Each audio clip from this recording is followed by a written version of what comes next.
Queria convidar todos vocês a abrirem a Bíblia comigo, no livro de Êxodo, no capítulo 12. Êxodo, capítulo 12.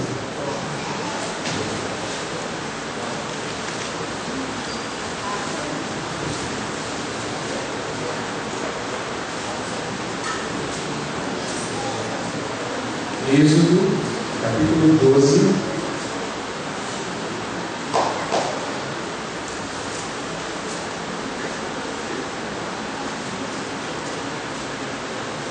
Nós vamos ler do verso 5 em diante. Êxodo 12, do verso 5 em diante.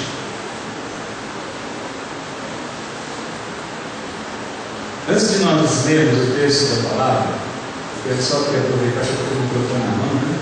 Então, eu quero fazer também aqui as vezes de bom filho, não é mesmo? Minha mãe está aqui comigo hoje. Eu tenho que apresentar minha mãe para vocês, né? Eu estou todo feliz aqui que minha mãe está comigo e minha avó também, as duas vieram aqui hoje.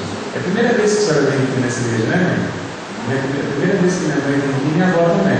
Então, dá assim um tchauzinho do povo aqui, para eles conhecerem vocês duas aqui, ó. Essa é a minha mamãe, né? Hoje eu estou com a minha mamãe em casa. Ela veio passar esse fim de semana aqui com a gente, né? Veio lá de Suzano, lá da Grande São Paulo, veio para cá. Viagemzinha longa ontem. Ontem eu disse para vocês que eu ia visitar minha mãe, né? Ela chegou logo, tudo acabou aqui, fui lá e encontrei minha mãe. Levei minha mãe e minha avó, minha mãe para casa. E eu estou contente porque elas estão aqui com a gente hoje, participando dessa cerimônia de ceia. E tendo aqui a alegria de conhecer também aqui a outra parte da família, né? Minha mãe é membro da Igreja Adventista Central de Suzano. E a gente tem uma parte de irmãos lá e outra parte de irmãos aqui. Então, é mais uma parte da família que a senhora está conhecendo hoje também. Né, mãe? Mais uma parte da família. Bom, meus irmãos, Êxodo, capítulo 12, nós vamos ler aqui do verso 5 em diante. Diz assim o texto: O cordeiro será sem defeito, macho de um ano. Podereis tomar um cordeiro ou um cabrito, e o guardareis até o 14º dia deste mês. E todo o ajuntamento da congregação de Israel o imolará no crepúsculo da tarde. Tomarão do sangue e o porão em ambas as ombreiras e na verga da porta, nas casas em que o comerem. Naquela noite comerão a carne assada no fogo, com pães ásperos e ervas amargas a comerão. Não comereis do animal nada cru, nem cozido em água, porém assado ao fogo, a cabeça, as pernas e a fessura. Nada deixareis dele até pela manhã. O que, porém, ficar até pela manhã, queimareis. Desta maneira o comereis: lombos cingidos, sandálias nos pés e cajado na mão. Comê-lo-eis à pressa.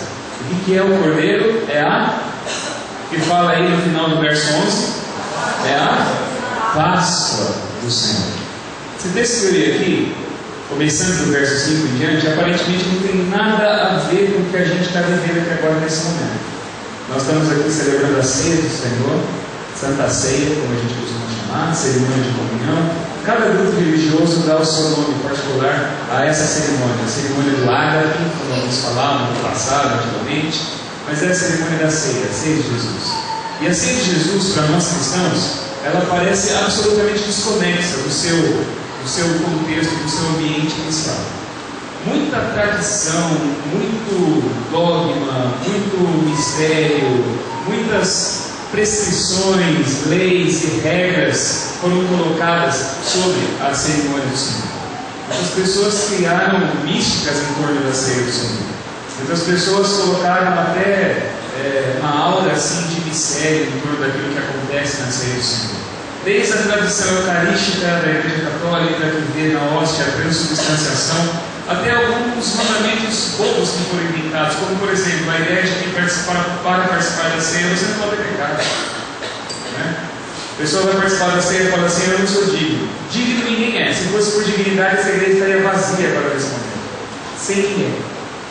Ninguém é digno. A Santa Ceia é graça do Senhor na tua vida, é graça de Deus no seu coração, é um presente de Deus chamando você de volta para Ele. Por isso que todos são convidados. Por isso que João tomou da ceia e Judas também tomou. Pedro tomou da ceia para negar Jesus, e João, aquele que ficou em pé do lado de Cristo até o último momento, da mesma forma participou da comunhão, como Mateus, como Tiago e tantos outros trabalhadores. Esse convite de graça é extensivo a todos nós. Mas, como eu falei para vocês, pelo fato da ceia ter sido retirada do seu contexto original, muitas ideias alienígenas e muitas tradições humanas foram incorporadas nesse costume de celebrar a cerimônia do Senhor Jesus. Eu li um texto aqui de Êxodo, e aqui você não vê o nome de Jesus sendo mencionado, você não vê apóstolos aparecendo aqui, você não vê nada. A única coisa que mais ou menos encaixa no clima dessa nossa semana é a palavrinha no final do verso 11. É a Páscoa do Senhor. Semana Santa é Semana da Páscoa, não é assim? É Páscoa, né? Você vai em qualquer supermercado, você vê. Você vê que hoje eu fui no supermercado quase que eu não vi mais, né? Mas o que você vê aí penduradinho aí no supermercado? Os ovos de Páscoa, né? É uma maravilha o de Páscoa, aquela coisa, né? Aprecie com moderação, né? É beleza, né? Se você não tiver força de vontade para apreciar com moderação, eu acho que o seu bolso tem, porque o preço está exorbitante. Você é obrigado a comer um pouquinho de chocolate mesmo, né? Não tem jeito de você ali, como diz o povo, enfiar o pé na jaca, mesmo porque o negócio está complicado, né? Mas a Páscoa para as pessoas, ela é colocada assim, florinho, não é mesmo? Chocolate, né?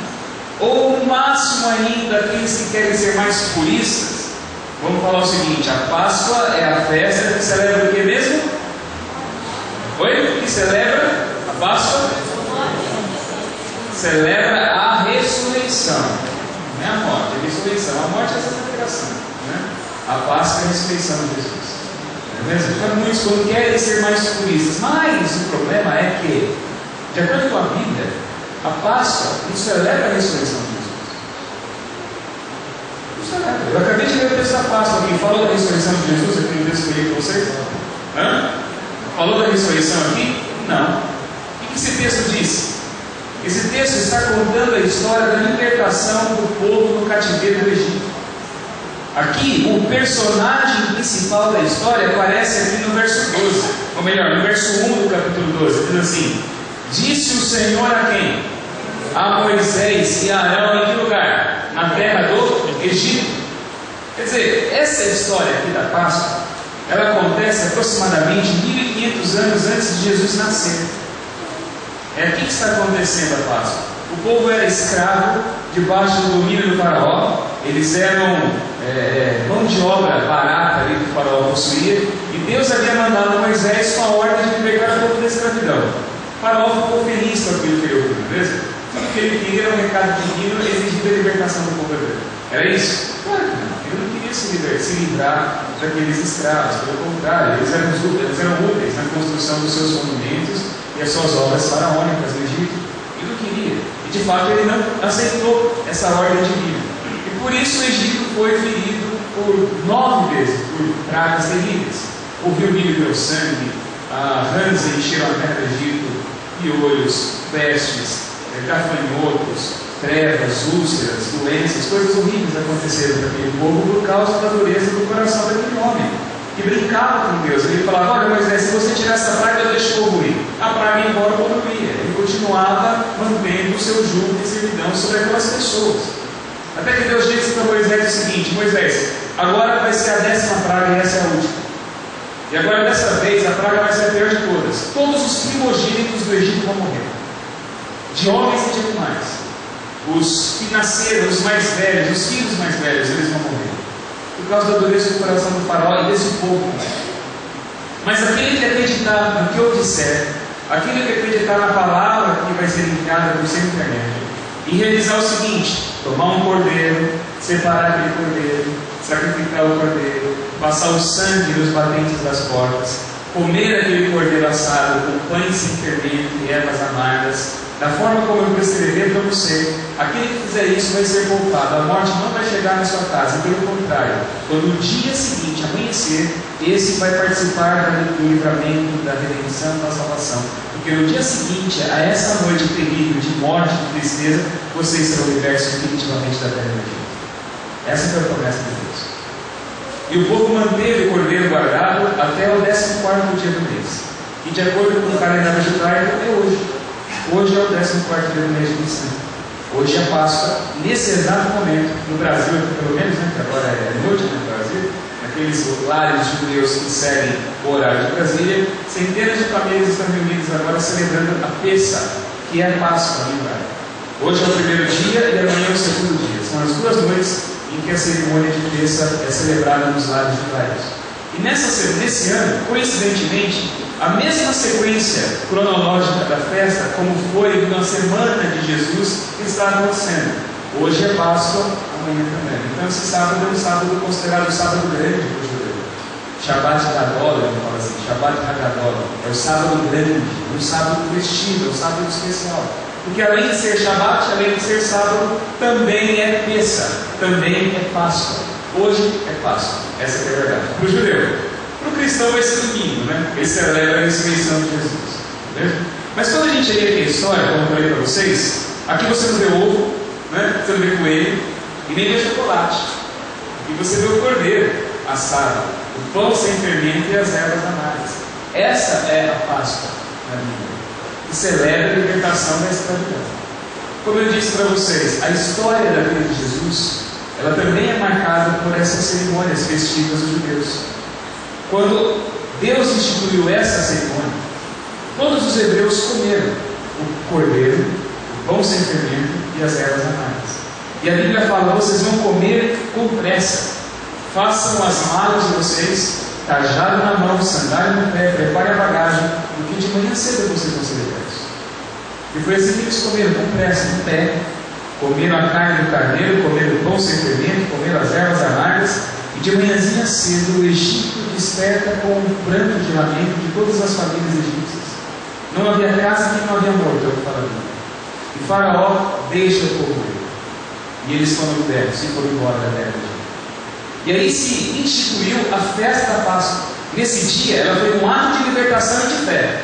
Depois ela virou uma data do calendário para se lembrar aquele ato de libertação de Deus. Nesse dia foi um ato de salvação. O anjo da morte passou pela terra do Egito, e quando ele viu o sangue do cordeiro na porta, ele passou por cima da casa. E essa palavra passar sobre, em hebraico, é Pessah. Páscoa significa passar por cima. A palavra Páscoa significa isso, passar por cima. Pessah, passagem, passar sobre, passar por cima. Em inglês, a palavra Páscoa é Passover. Passover que é o que? Passar, pass over, passar por cima. É a mesma coisa. Passar por cima. Passar em cima. Pessah. O ato de livramento. O anjo passou pelas casas e a vida foi povoada. O povo foi embora. Eles levaram, diz aqui o texto de Êxodo 12, verso 34, que o povo tomou a sua massa antes que levedasse, e as suas amassadeiras atadas em trouxas com seus vestidos sobre os ombros. É o que fala assim. Eles levaram a massa e comeram pão sem fermento. E aí vem a pergunta que eu queria fazer para vocês aqui: por que eles comeram pão sem fermento na festa de Páscoa? Hein? Oi? Aqui, nessa ocasião, por que eles comeram? A explicação que a gente sempre ouviu, e eu sempre ouvi também essa: porque não deu tempo de levedar a massa. Por isso eles comeram pão sem fermento na festa de Páscoa. Né? Algumas pessoas aqui falaram por causa dos pecados, vocês já foram além do que eu vou chegar lá. Vocês vão pensar rápido demais. Eu estou chegando, vocês já estão indo no final. Já, né? Vou chegar lá. Né? Vocês acertaram. Né? Eu vou falar daqui a pouquinho. Mas a explicação histórica, não teológica, histórica, para eles comerem o pão sem fermento, sempre foi essa. Quantos aqui já ouviram essa história? Não deu tempo de levedar a massa, por isso eles comeram o pão sem fermento. Não é assim? Saíram com muita pressa. Quem já ouviu essa explicação aqui? Eu sempre ouvi e sempre falei isso também. Até que eu parei para ler aqui Êxodo 12 e pensei: mas peraí, quem mandou comer pão sem fermento foi Deus. Foi. Claro que depois que eles saíram do Egito, a massa não tinha fermentado, e eles foram comendo pão sem fermento pelo caminho, até eles terem uma parada, uma oportunidade para fazer um pãozinho com fermento. Mas na noite da Páscoa, eles comeram pão sem fermento porque Deus mandou. Eles tinham tempo para poder levedar a massa, sim. Eles não levedaram porque Deus havia proibido de colocar o fermento na massa. Não foi isso que aconteceu? E Deus disse: vocês vão comer preparados para irem embora. Que garantia eles tinham de que eles iriam embora? Quantas e quantas vezes o Faraó havia prometido que ia libertar o povo e não libertou? Por 9 vezes isso havia acontecido. Se acontece uma vez, acontece duas, acontece três, você já desanima, não é assim? Não é assim que acontece na sua vida? Olha, você combina com você, olha, eu vou lá na sua casa. E aí eu posso ir no bar. Isso acontece, né? Acontece ou não acontece? Acontece, né? E ao ponto que várias pessoas se manifestaram, eu até assustei agora. Acontece, né? Aí eu vou. Eu falei que promessa de eu vou tocar, né? Mas se eu falo uma vez, tudo bem, a primeira vez até vocês dão risada ali, né? Se eu marcar a segunda e não for, aí você já vai me encontrar meio assim, eu gosto. Não, mas eu vou lá, tá? Marca a terceira. Se eu marcar 9 vezes com você, você vai acreditar que uma 10ª vai ser possível? Hã? Não, né? Aí já abusar demais a paciência de vocês, não é? Aí não dá, né? Aí já é demais. Agora Deus prometeu, olha, vocês vão embora. E Faraó falou, eu vou libertar vocês. 9 vezes havia acontecido essa promessa. E pela 10ª vez, o povo fez as suas malas. Comeu em pé, sem sentar, porque eles iam comer com pressa. Não fermentaram a massa, porque não era tempo realmente de poder comer o pão fermentadinho no caminho, mas seguindo a ordem de Deus, eles comeram com o espírito de quem seria liberto pela manhã. E o que aconteceu na manhãzinha cedo? Eles foram libertos. A promessa. Eles não tinham garantia nenhuma de que eles seriam libertos. Eles celebraram a libertação enquanto ainda eram escravos. O Faraó só deu a liberdade de manhã cedo. Mas eles ficaram a noite inteira celebrando a libertação enquanto ainda eram escravos. Estão entendendo? Então, a Páscoa é uma festa de fé. Os escravos celebraram a libertação antes dela chegar. Esse é o grande espírito da Páscoa bíblica.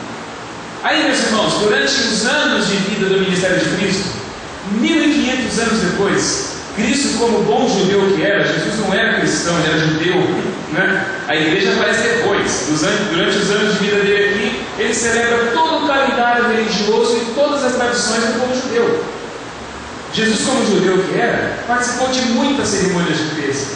Pelo menos, de acordo com o que a Bíblia nos fala aqui dos anos de vida dele, quantas Páscoas Jesus viveu quando criança, quando adulto e quando adolescente? Pelo menos 33, não é? Pelo menos é o que ele vive, porque todo ano tem Páscoa. Ele viveu seus 33 anos aqui, então era uma festa com a qual ele estava muito familiarizado, e é um dos grandes momentos do calendário religioso dos judeus. Mas o que acontece, meus irmãos? Na última semana de Jesus, nós vemos aqui no Evangelho de Mateus, no capítulo 26. Diz aqui, Mateus 26, se você quiser acompanhar na sua Bíblia, abra aí, Mateus 26, no verso 17 em diante.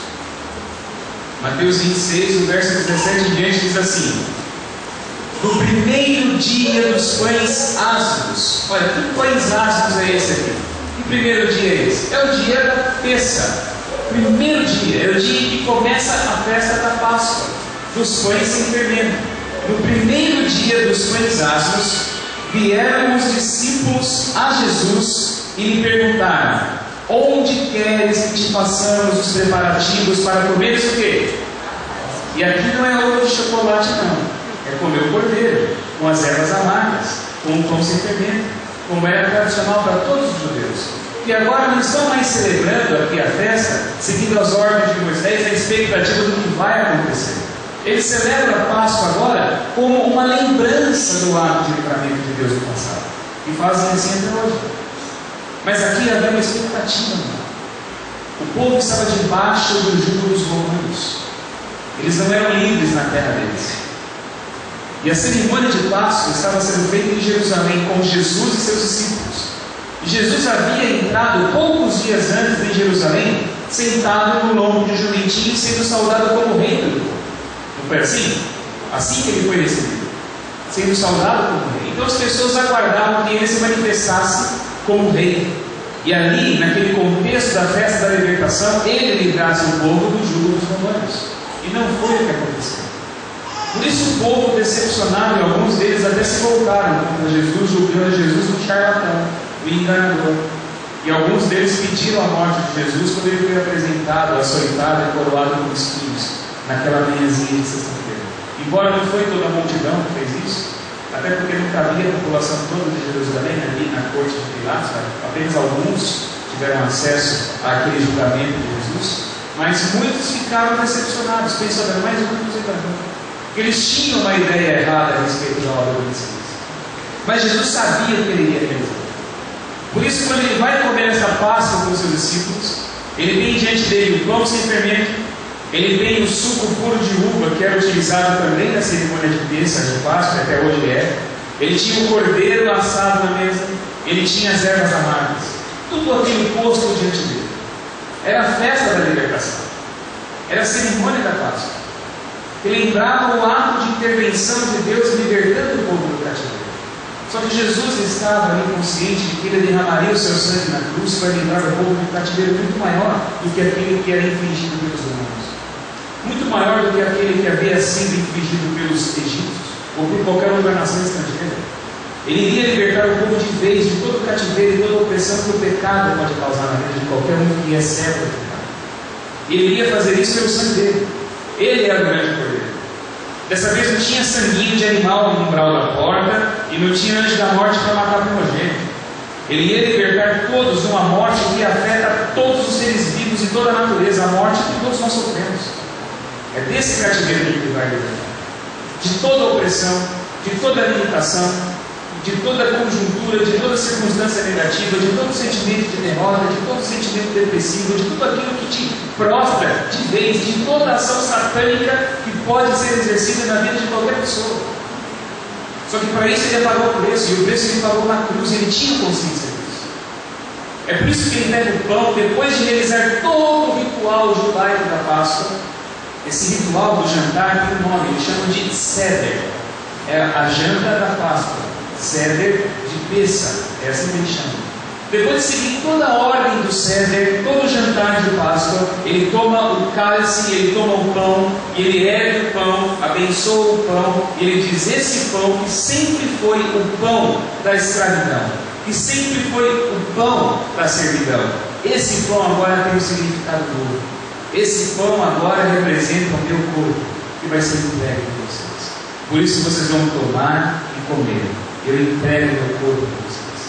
Aí ele levanta, toma o cálice, ergue o cálice à vista de todos os seus discípulos, abençoa o cálice e diz: agora vocês vão tomar e vão beber. Esse cálice é meu sangue.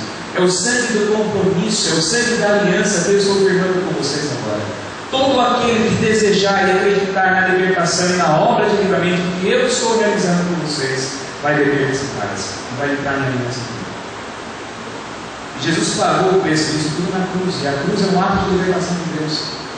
É quando Jesus sorve sobre ele, chama para ele toda a nossa maldição, toda a nossa miséria, toda a nossa inadequação, todo o nosso sentimento ruim, toda a ação satânica em nossa vida. Ele puxa para ele chupa para ele chama para ele carrega nele e rasga tudo aquilo na cruz quando ele é pregado, quando ele morre.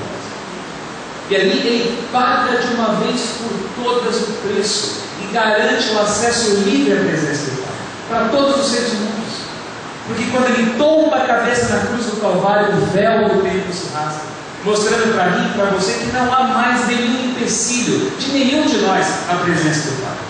E ele faz isso rasgando a carne dele para que nós tivéssemos acesso à presença dele. E aí os seus discípulos depois, anos e anos mais tarde, quando se assentaram à mesa para participar dessa refeição que nós aqui vamos participar agora, comendo pão e bebendo cálice, sempre o fizeram nesse contexto de liberdade, com o mesmo espírito da Páscoa judaica, da Páscoa de Moisés, celebrando a libertação enquanto ainda eram escravos. Nós todos aqui somos escravos do pecado. Somos ou não somos? Você pecou hoje, não pecou? Você fala assim: eu pequei, eu xinguei ninguém, eu briguei, não falei nada, falava não, eu não pensei nada de errado, eu não olhei para nenhuma mulher assim, né? Eu não fiz nada assim, né? Ou então se você olhou, você fala: eu olhei, Jesus não me perdoou, eu lavei o pé, vim no coração, deixa eu comer o pãozinho dessa vez, não é me conta não. Aí você começa com toda aquela neurose crente, né? Aquela coisa: eu fiz, Jesus me perdoou, você come. Aí você come o pão como se fosse um pedacinho de charueiro, né? Você põe na boca assim, vai ver se vai funcionar, né? Se você vai estremechar. Deu errado, eu tinha pecado, eu sabia. Morreu. Né? A gente vai nessa para participar da Santa Ceia. Né? Isso é um absurdo. Todos nós, como eu falei, somos escravos do pecado. É porque a gente tem uma ideia muito moralista, muito comportamental do negócio. A gente pensa assim: se eu não fiz nada daquilo que a maioria, ou que a sociedade, ou que até mesmo meu grupo religioso convencionou como sendo pecado, se eu não fiz isso, pronto, eu pequei.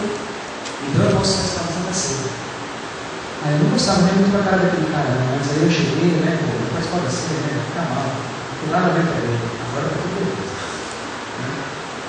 Você foi lá, só cumpriu uma tabela, né? Não, vamos lá, desculpa aí, tudo, né?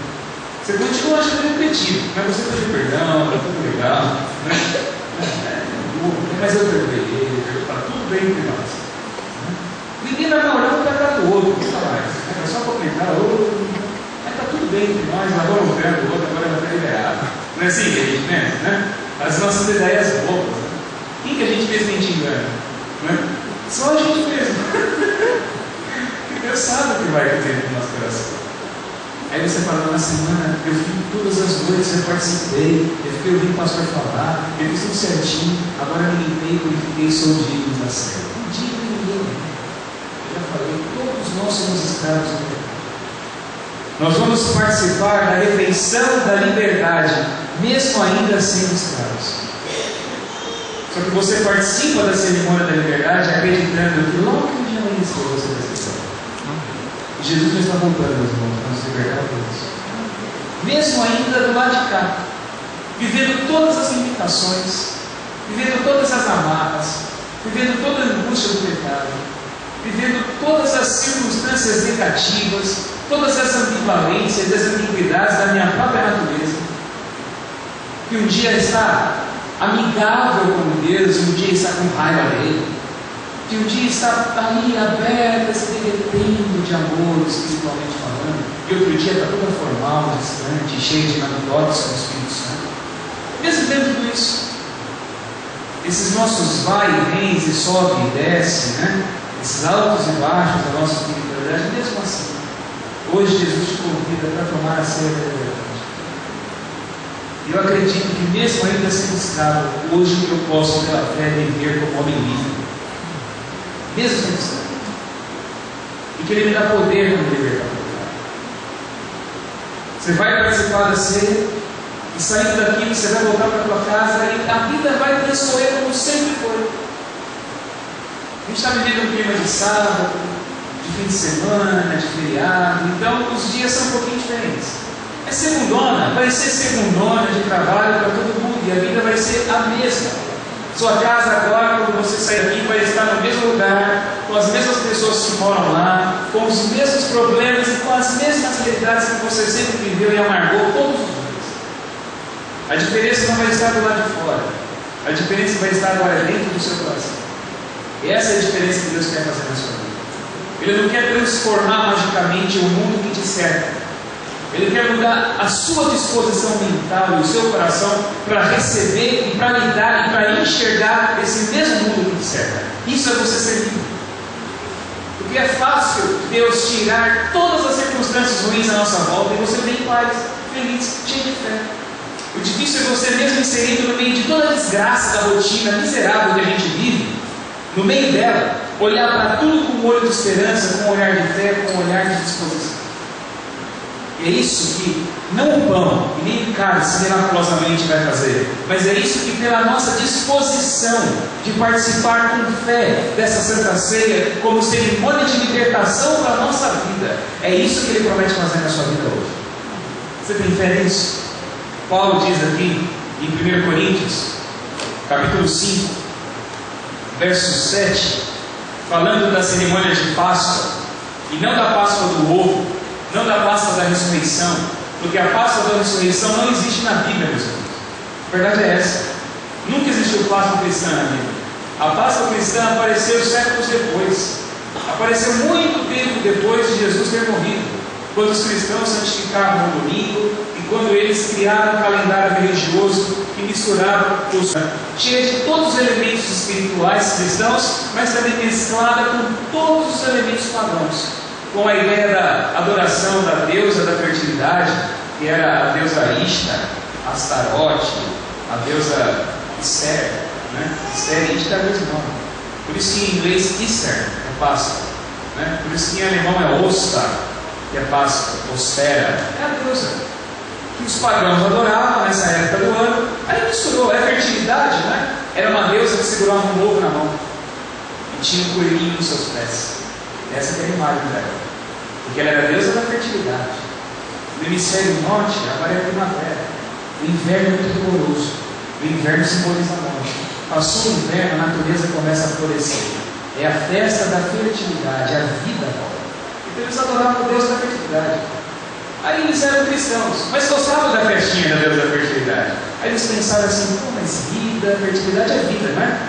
Mas Jesus não ressuscitou? Não ressuscitou no domingo? Ele não voltou, ele está morto, né?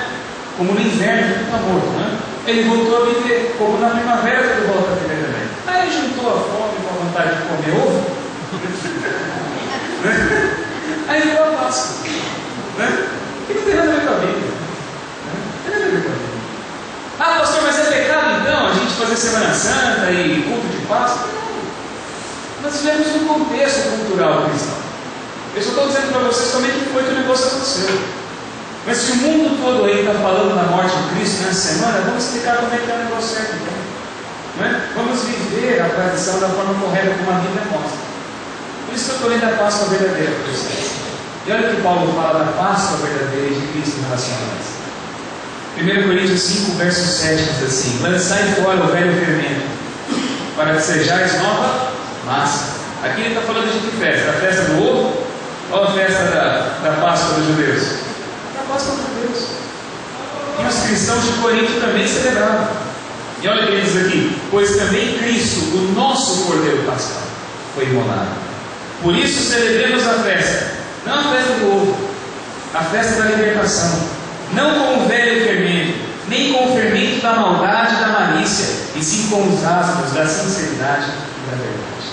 Assim como esse pão é símbolo do corpo de Jesus, e como nós, igreja, somos também o corpo místico de Jesus, esse pão simboliza o corpo de Cristo sem pecado e também simboliza a nossa vida sem pecado. Mas eu não sou sem pecado, pastor, mas você vai ser um dia.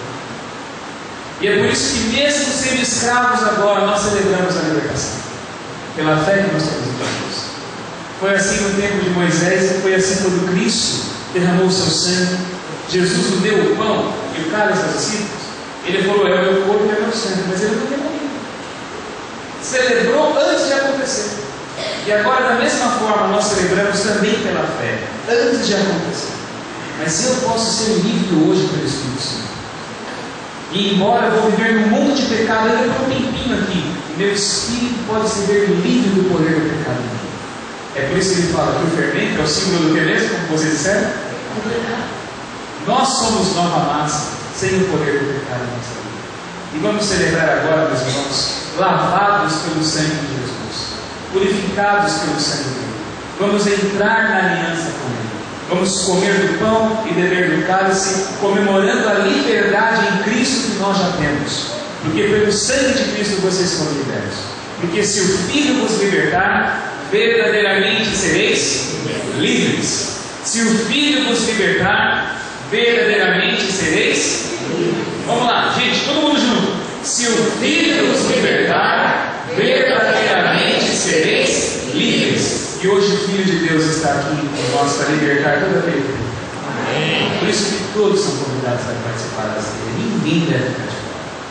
Se você tem fé no seu coração, se você entende o significado desse ato, participe então agora junto conosco do pão da libertação e do cálice da aliança, que simbolizam o corpo e o sangue de Jesus, que simboliza a união que nós temos em Cristo e simboliza o ato de livramento que o Senhor quer realizar na tua vida agora.